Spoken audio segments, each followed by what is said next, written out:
Salah. All right, here's my audience for I don't know why my you put her next to speech. me, wallahi. Here. But then please trade with her.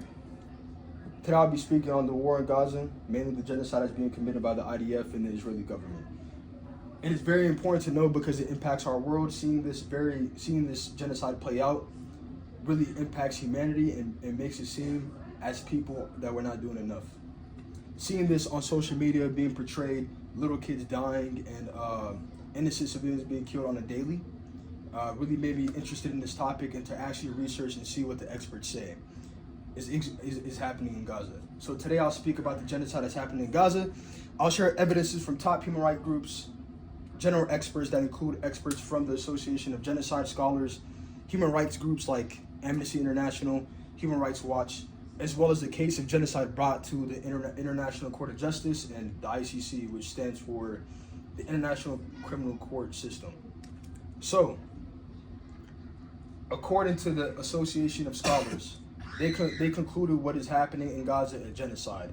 These are experts in genocide who actually study what genocide is, and they concluded that they were indiscriminately killing civilians, as well as having a siege and a blockade in Gaza. The human rights group Amnesty International also concludes what's happening is genocide through indiscriminately killing of innocents, especially young children and women. What they have down is for every one combatant, one Hamas member that's fighting, 4 civilians are killed.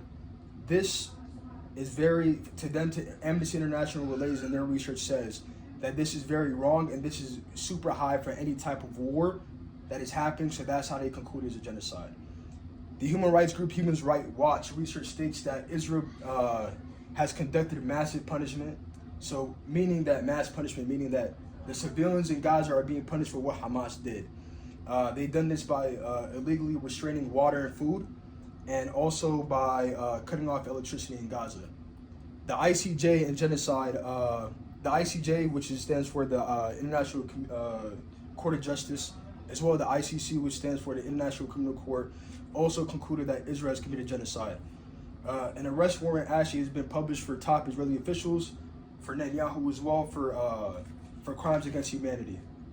So what are the similarities of all my research and all my sources that I have? All of them conclude Israel is committing a genocide, either through blockade, through mass punishment, as well as indiscriminately killing women and children. The difference is that the way that each of these sources state they're committing a genocide is different. Human Rights Watch talks about how they're doing indiscriminately killing. The Amnesty International talks about how there's a blockade and how they're restricting water and electricity. The ICC and the ICJ just talks about how there's direct responsibility for these crimes against humanity for the Prime Minister Netanyahu, top Israeli officials like Ben-Gvir, and top military officers in the IDF. So to conclude, today I talked about the genocide that's happening in Gaza. I shared reputable sources and evidences through top human rights groups as well as top legal institutions in the world to show that Israel is committing a genocide. Also to remember before I end this speech is that every day 28 kids are being killed in Gaza. Thank you guys.